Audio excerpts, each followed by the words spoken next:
Everybody, how is every stream with my camera going non? You guys can see me. This is just usually the problems with my. There we go. Now nobody can see that pesky square in front of my face. So who am I saying good morning to this morning? And there's the customary cough. I have a Mariel in the chat. A Neil Arketer, welcome. Welcome, Jason. Good morning. Citron. Morning, y'all. How is everybody doing today? Believe it's hump day, even though everybody gets laid on the Wednesday, middle of the week. Everybody gets laid on the weekends. Or at least they look forward to getting laid on the weekends. Am I right? Good morning, Rhetorical Entertainment. Okay, so yesterday I uploaded a video called Keep Your Politics Out of My Sports Part 2 in regards to the whole NFL kneeling debacle. I tried to keep middle of the road, but for those of you that know me, I absolutely love American football. I love 3 NFL teams in particular, the Falcons because I live here, the Dolphins because I was born in Miami, and the Chicago Bears because Bears and bear down. But this particular season, it's been a little iffy with me with all the kneeling and all the stuff because they keep trying to say they're trying to be respectful. But if you dig a little deeper, you know why they're kneeling in protest. Now, there is one correction to everything floating around the internet. The Cowboys knelt before the anthem started, and then they stood locked armed. I don't know what that is supposed to mean. At least they didn't kneel during the anthem. Some people are hoping that the owner of the team actually gives some sort of statement as to why they did that. I doubt he will. He doesn't have to. It is freedom of expression. Like it, leave it, lump it, you know. Be indifferent about it. That's just the way it is. That's our current political climate. And unfortunately, that means that politics is bleeding into our sports, no matter what sport, because they're even kneeling down in baseball. Oakland A's is the first example of this over the weekend. So the kneeling continues, under which I believe is, you know, a lot of false narratives. Alias. Cowboys have expanded from sports to their other performance arts. Yeah, pretty much. I'll be seeing a link toward, hopefully, if Nightbot's working right this morning, to a new, not a new channel, but one of my first channels that I made before I started posting regular to MWM Media. I have a natural health channel. It's called Maddie the Herb Chick. Catchy? I hope. I am going to start putting new, more content on there. I think the last time I posted something on there was 3 months ago. So it is a woefully neglected channel. So if, you know, the graphics and the channel art and everything looks like it needs to be updated, it's because it does. Working on that. I'm working on that. So that's what we have there.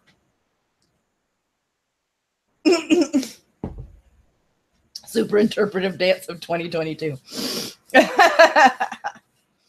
All right, let's see here. Let me shrink here. That way I can get some room between me and the pictures I want to show this morning. We're going to get rid of this for right now. This is Maria. Maria is now a tropical storm. She is no longer a hurricane, but that doesn't mean she hasn't left destruction in her wake. Excuse me for the nose wipe. She left North Carolina after she wrecked it. She had one heck of a party in North Carolina. People are rebuilding there. But the main brunt of the storm, unfortunately, is Puerto Rico. Puerto Rico has 3.4 million people without power. 16 people have been claimed by Maria so far. This was after Irma. They were hit by Irma and Maria both, and they are reeling from this. Their government, as it stands, is woefully in debt. Yep, a wild Zeus appears. Is woefully in debt, and they don't have the money they need to rebuild properly. So, let me see. Not all ports are open. I believe there's only one major port in Puerto Rico that's open that is actually receiving boats that have aid. There's being air cargo being flown over. It took 3 days because of the devastation in Puerto Rico for boats to even be able to arrive to start the rescue effort. The other problem that we're having is the Jones Act of 1920. It says that U.S. territories can only be helped by ships with U.S. markings. People are trying to get Washington to give Puerto Rico a waiver, but it doesn't look like it's going to happen. So that is impeding all the aid that they could be getting. It's just regulated now to U.S. ships and whatever aid these ships can actually give. As you can see, Irma and Maria did one hell of a number to the island. I usually don't like showing these pictures, but that's just the impact of what's going on in Puerto Rico right now. Those of you that don't understand what you're seeing, that is trees stripped of their bark, as well as their leaves. That is pretty much indicative of a Cat 4 hurricane, which is what hit, which is what Maria was when she got to Puerto Rico. Much of the island was underwater after it blew through, to the point where there are a lot of hospitals that are trying to clean up enough to open. Another problem is this is the USNS Comfort. For those of you that don't know what the USNS Comfort is, good morning, Unholy Mole. It is the largest floating hospital and trauma center in the world. We own it. It's a naval ship. It's ours. But it's in Virginia in port. And it doesn't look like it's going to Puerto Rico anytime soon. I don't know why. There isn't any statements or anything coming out of Washington as to why this ship has not moved to go to Puerto Rico. With all the hospitals in disarray and completely unable to take patients, and with wounded, it should, in my opinion, leave the port of Virginia and the naval shipyard there and make its way down to Puerto Rico. Exactly. Excuse me for the cough. Good morning, Eric Fitch. If it's stuck in port, there's probably a reason for it, but they need to figure out what that reason is, in my opinion, Neil, because most, if not all, of the hospitals in Puerto Rico are either underwater, in disrepair, or suffering major water damage, so they can't take patients in. It is ready to go, just has not been issued the orders to go. Yeah. Last thing I heard was that it was not requested to go to Puerto Rico. I don't know why. They're not saying why. So it's sitting there in port when it could be being used. So that's the problem right now. I don't often do this in my news shows, but I would like to try and start some sort of hashtag to maybe have attention to this. Sorry, my eyes are itching. And if you guys can, Yeah, they have no powers in the hospital. They have 3 million people without power in the island, and that includes hospitals. And their electrical infrastructure, that company, is as in debt as the rest of the island. There has been a national disaster claimed for the island, which means 3/4 of the funds are coming from the United States now. There's even been a waiver allowing Puerto Rico not to have to pay that last quarter of the funding. Have fun, back to work. Adult sucks. Yeah, I know, unholy mole. Let's see if we can do this. Hashtag USNS. Comfort to PR. Let's see if we can get that trending, because it really needs to move. We either really need to get it to move to go to Puerto Rico, or we need some reason why it's still sitting on the dock. So we really need to make that happen, because they don't have drinkable water. They've received one shipment of drinkable water, but you're thinking about one shipment for 3.4 million people. That's not going to last long at all. At all. All right. Let's see here. A picture of a Senate, because Graham-Cassidy is not going to vote. First, it was our favorite senator, John McCain, that was against it. And then 2, 3, then 4 more representatives on the Republican side for the Senate decided they weren't going to back it either. Thus, Graham-Cassidy died before it even got to a vote. The problem with this is they're going back to the drawing board and trying it again to see if they can find another way to repeal and replace Obamacare, otherwise known as the Affordable Care Act. There are other unaddressed concerns on funding that hasn't been renewed. Children's health insurance, which funding ends next week, is about to run out. That hasn't been addressed. Funding to community health centers also has not been addressed. And this is on the national level. Senator Lamar Alexander from Tennessee, a Republican, and Patty Murray, a senator and Democrat from Washington, said they still work together to make markets more stable. Okay? Alexander, in case you don't know, is the chairman of the Health, Education, Labor, and Pensions Committee. Long-ass title for a committee, if you ask me. And Murray is the counterpart across the aisle. So these two are working together to try and get these markets to be stable. Waivers from some of the requirements. And if they do get those waivers, that means possibly lower premiums than we have been seeing. They're trying to stabilize the American Care Act insurance markets. They want to guarantee subsidies for copays. They want to guarantee subsidies for deductibles. And if all this happens, this could possibly cut a double-digit increase by 50%. Those are what the experts are saying. So, crossing fingers. Eric, they had thousands of people on life support die when the generators failed. Yeah, exactly. When you don't have power, you have a problem. They really need power. They need people to bring even more electrical generators there to keep those generators going. Some Democrats say that, Bernie Sanders. Don't we just all love Bernie Sanders? He has relaunched his Medicare for All plan. There's 2 big problems. Government would pay for the medical services, and it would replace company-offered insurance plans. Democrats, a lot of the Democrats don't like this. They say it would lead to massive tax increases, which it would, because that means the government has to take on all the costs of medical care for its citizens. This is a single payer program they're talking about, the Medicare for All. I think Bernie needs to sit down and shut up. We don't need that shit, in my opinion. Today is the deadline for insurers to sign contracts for policies for 2018. Sign up for insurance starts in November. That's when it opens up for everybody to sign up for health insurance policies. About 9 million Americans with policies don't get subsidies. There's another number throwing out for you guys today. Some premiums are as much, if not more, than the cost of most people's mortgages. So it is the Not Affordable Care Act. Good morning, Finn. Yeah, if taxpayers pay, no subsidies. Exactly. My mom, who's on a fixed income, went to that healthcare.gov site. Instructions. $750 a month for her. She didn't qualify for any subsidies. Tell me how somebody on Social Security is supposed to be able to afford that.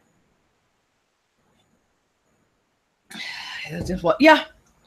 Even though they're trying to posture that they don't, we all know that they want a single payer system, Fen. You are completely correct. You are completely correct, sir.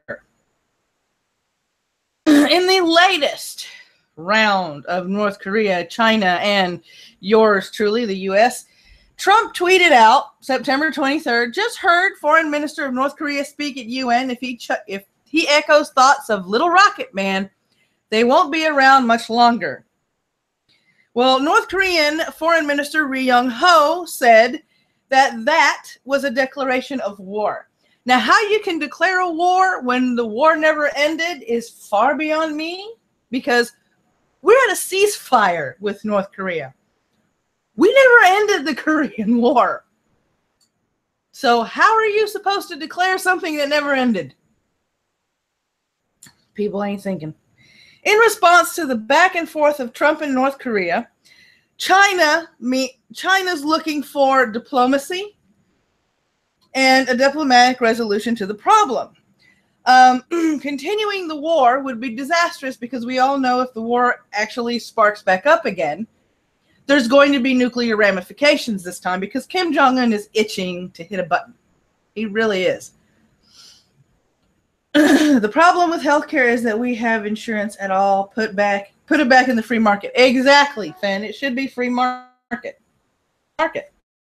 Chinese Foreign Ministry Liu Kang, quote, "At the same time, we are resolute in working for the protection of the peninsula's peace and stability, and uphold peaceful resolution for the nuclear issue via dialogue and consultation."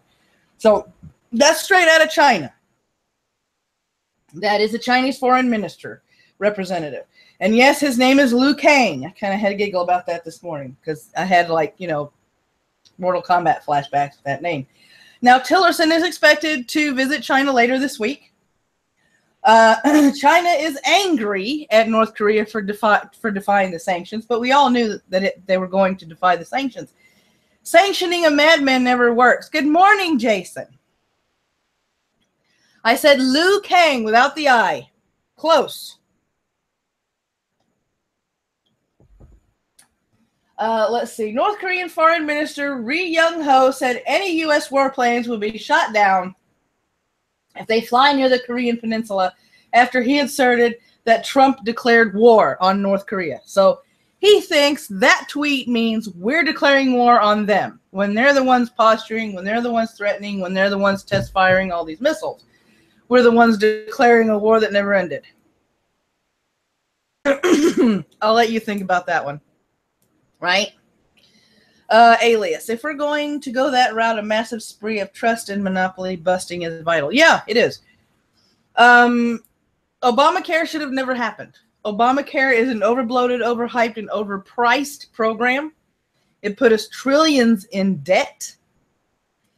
And this was after, the war against terror started. We have trillions of dollars in debt in this country, which means our grandchildren's grandchildren are not going to be able to pay off this debt unless by some miracle we can manage the books and shrink the debt or the deficit to a manageable level so we can pay this off. And to me, the only way to do this is just to repeal Obamacare. And this is my opinion. This is my proposed solution. Get rid of Obamacare. Open up the markets. Make uniform laws for cross-state insurance providers. In other words, you can't have one set of medical insurance laws and provider laws in one state and then completely different in another state. All 50 states have to have the same set of medical laws and regulations. This way you can actually price your own medical coverage and your medical health. Pay for only what you know you're going to need, because men don't need pap smears and women don't need prostate exams. If you want a committee or a coalition to investigate, get a small group of people together to look into the books, to find the loopholes, to find the fraud in the Medicare system, to get rid of the fraud in the Medicare system, and write legislation to prevent that fraud. We didn't need Obamacare. It's overbloated, overhyped, and it doesn't work. It simply doesn't work. With deductibles ranging anywhere from the hundreds to the thousands.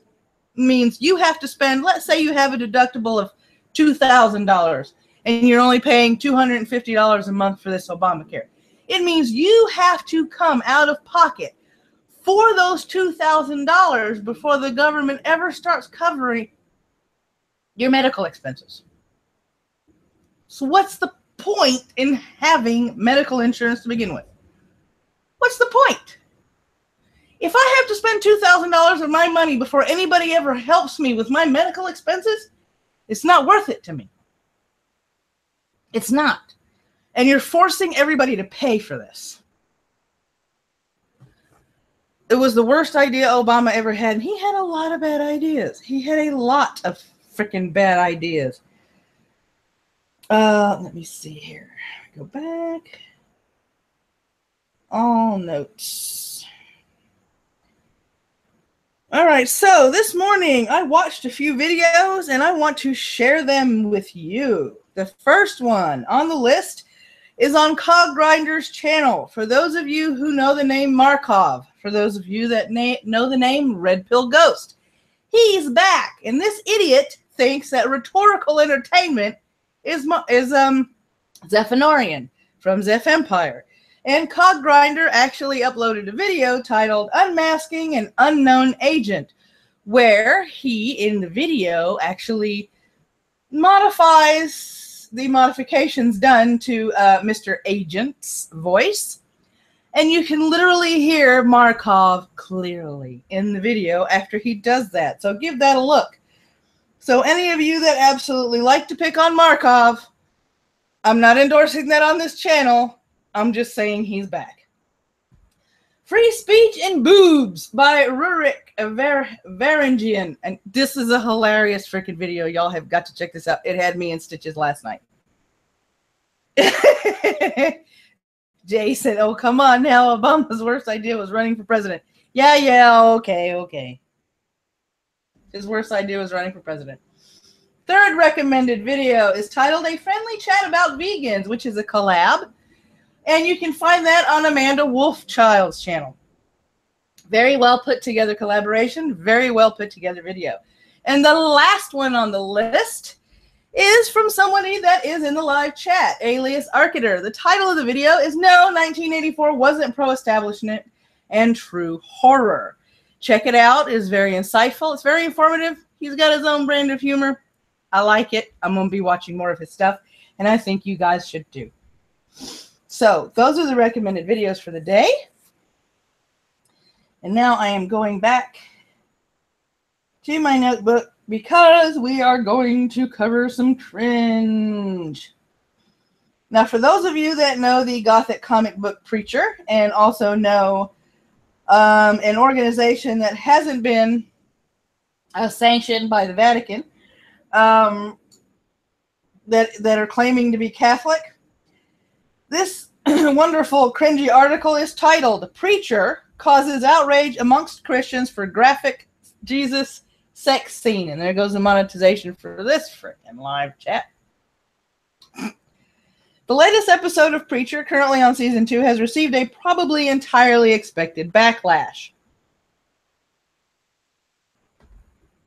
That's after the show included a graphic sex scene depicting Jesus Christ having sex with a woman on the night of the Last Supper.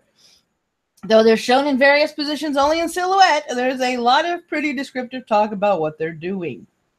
Season 2, second episode, Dirty Little Secret, continues Jesse Custer's search for God as he crosses paths with the Grail, an organization attempting to keep one giant secret from the world, that Jesus spent the night before his crucifixion getting a woman pregnant and spawning an earthly bloodline. The episode also saw Custer meet Jesus' 25th great-grandson, Humperdito or whatever, however you pronounce that shit, who promptly responded by peeing all over his face, with the Grail's attempts to keep Jesus' bloodline pure having unfortunately resulted in severe inbreeding. I didn't ever think I'd hear that phrase. Yeah, I never thought I'd hear that phrase either. Depicting Jesus in a grotesque sex scene is an assault on the sensibilities of all Christians, as well as people of good who Orange Catholic League President Bill Donahue said in a statement. And that is our cringe. Sometime tonight between 9 and 10 o'clock, Liz on Liz Zeph streams. I didn't put this down there, but we usually have Quiplash on Liz Zeph streams starting between 9 and 10-ish at night. It is the Quiplash where you bring your lewdest, crudest, and rudest behavior. Mistakes and delicate sensitivities are not allowed because our jokes get really bad. We make fun of everything the snowflakes don't want us to make fun of. Just to give you a little teaser. Also, one particular announcement. Jason and I and a couple of other people have been doing a project that is a KekiLeaks.org. KekiLeaks.org is a direct parody of Michael Moore's failed Trumpy leaks. We believe in free speech, free banter, and whatever you want to say, you're completely welcome to say it on this online bulletin board forum. Once again, the name of the site is KekiLeaks.org. Controversial name for controversial free speech. Go ahead and check that out. Let me see if I can do this for you. And there you go. Go check that out. Like I said, controversial name for a controversial free speech. Because, you know, nowadays, free speech is free, sort of. You know what I'm saying? Sort of. For anybody that is interested, I have been rearranging some stuff. Did you see that they made the Steelers player who stood apologize?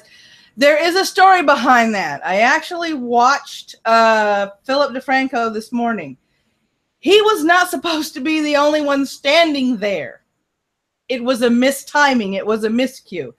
Him and the other heads of the organization and franchise were all supposed to be standing at the end of the tunnel. Completely off. Possibly Boobs too, so be over 18. Yep. Good morning, Sir Wolfie. I have been reorganizing my Discord. My Discord now has a patron-only section. It has a creator section where you can not only promote your videos on YouTube, but also VidMe and all your social media links on my Discord as well. So there is that. Also, too, for those of you that are members of my Discord, the link is floating around in the live chat, so take a look at that. Recommend videos. There is a recommended video section for new creators that you have found that you don't think we know about. So, yeah, I watched Philly D last night. Yeah, I watched it this morning. I've been a little behind, but at least I can catch up. If you decide to click the link and join my Discord, you will be put in a newbie section until I can promote you. This is my way of screening people before I make you a coffee nut. Yes, I said a coffee nut. Also, we still have the contest going on for designs for my Zazzle shop. Designs will be on coffee cups, t-shirts, anything that Zazzle actually offers for the store. We will put it on there. It has to be coffee themed, Discord themed, or the morning brew themed. So, all the information for that particular contest is also in the Discord. So, as always, my friends, hello, may your caffeine be ever strong, and may you have a wonderfully wacky and whimsical Wednesday. See you in Discord for the coffee club.